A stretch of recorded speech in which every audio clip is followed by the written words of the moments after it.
तो वो जब ज्यादा इस तरह की चीजें करते थे मैं बहुत परेशान भी हो जाता था बाद औक़ात। इमरान खान के बारे में उन्होंने जब मुझे कहा ना कि कब तक टूट जाएगा, तो मैंने ये चीजें पूछी तो उन्होंने कहा जी अटक जेल के अंदर है और ये फैसिलिटीज है उसको।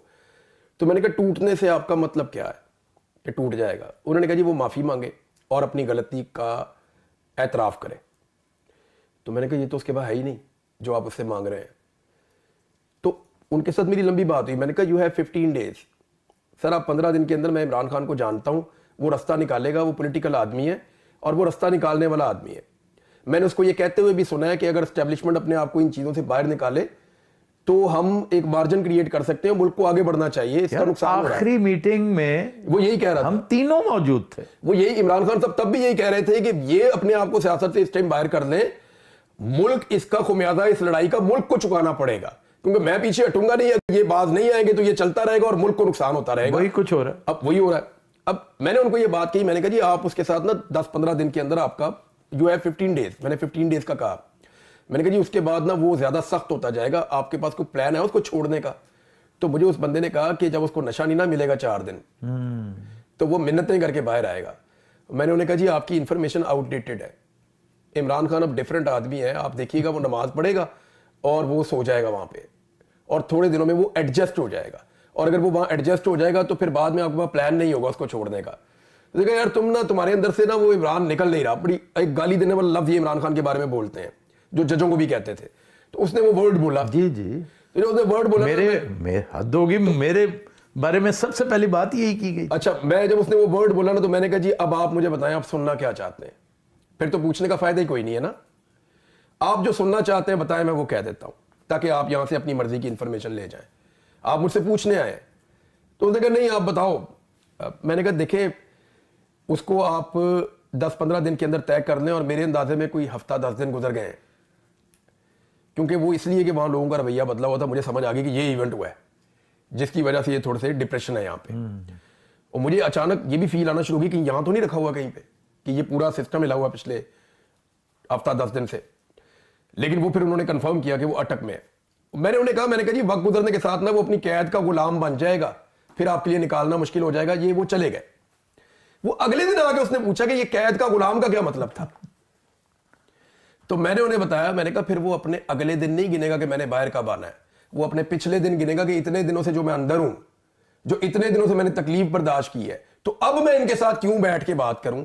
तो वो उसके पास मार्जिन क्रिएट हो जाएगा कि मैंने बाहर नहीं जाना।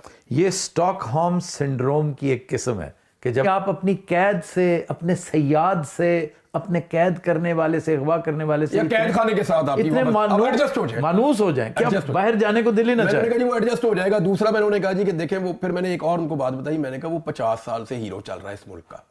दुनिया में दूसरा आदमी आप मुझे बताएं मोहम्मद अली किले के बाद कि जो इतना लंबा अरसा हीरो रहा हो। 70 साल के बाद कौन सी डील करनी है इमरान खान? जो कहता है कि मैं अल्लाह के पास जब जाऊंगा कम से कम ये तो कह सकता हूं ना कि या अल्लाह जो बेस्ट पॉसिबल मेरे लिए था। आफ्ताबी इनके दिमाग में ये था कि ये इमरान खान आएगा, रोएगा, पिटेगा, हम इसको तोड़ देंगे, चौथे दिन नशा मांगेगा, हम इसको कहेंगे कि जी बैठ के आप प्रेस कॉन्फ्रेंस करें।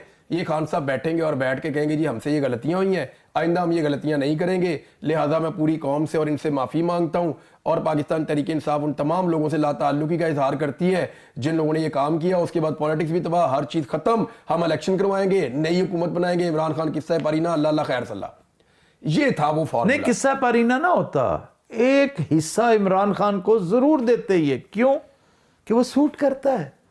डिवाइड एंड रूल का एक बेहतरीन इंस्ट्रूमेंट होता है थर्ड फोर्स, तो इमरान को एक तीसरी कुव्वत के तौर पे रखा जाता है। आफ्ताब भाई वो इमरान खान की शख्सियत ही वो, लेकिन लोग इमरान खान के पीछे क्यों चले थे? मैं उस इमरान की बात कर रहा हूं जो अपने आप को बिलिटल कर लेता, डिमिनिश कर लेता।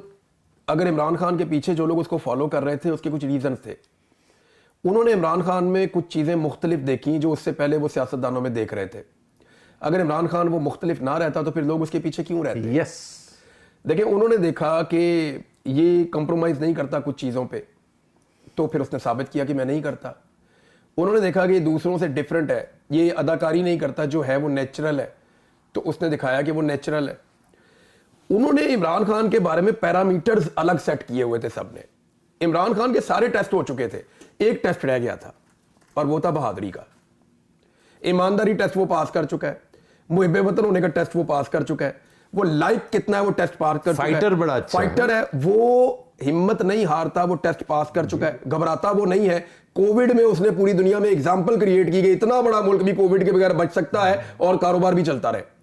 तो उसने हर जगह पे अपने आप को पास कर लिया था। उसका एक टेस्ट बाकी था कि ये आदमी बहादुर कितना है, वो भी उसने पास कर लिया।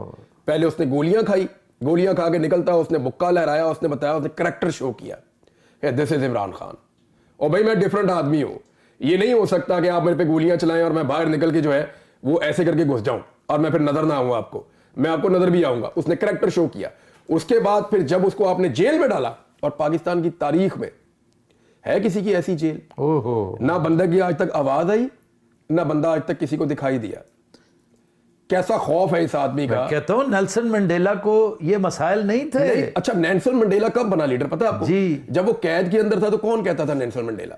जब उसकी कैद पूरी हो गई, इतने अरसे के बाद बाहर आया, तो फिर ये औरा बना के, यार 27 साल, इतना बड़ा आदमी, इतनी खौफनाक कैद। लेकिन सोबतें नहीं उसने झेली, वो तो एक सीधी सीधी सी कैद में रहा। बस ठीक है। इसको इमरान खान को उन्होंने किस उम्र में जेल में डाला और उसको किस उम्र में जेल में डाला, इसका फर्क देखे। दूसरा, आप जरदारी की जेल के साथ मुवाजना करते हैं। जिया शाहिद साहब ने बताया नहीं कि जेल के साथ कोठी थी जिसके अंदर वो रहते थे और उनकी खिदमत के ऊपर लोग मामूर थे। नवाज शरीफ की जेल का मैं खुद गवाह हूं। जी जी। नवाज शरीफ की जेल में जब मुलाकात होती थी ना, सहाफियों को बकायदा सबको बताया जाता था, गाड़ियों में भर के ले जाते थे। एक चेयर पे नवाज शरीफ साहब बैठते थे, साथ इरफान सिद्दीकी साहब बैठते थे, परवेज रशीद साहब बैठते थे, और सामने ऐसे 7 या 8 सहाफी इधर, 7 या 8 सहाफी इधर। मियां साहब की मुलाकात चल रही है। मियां साहब का डॉक्टर मियां साहब के साथ ही रहता था जेल के अंदर।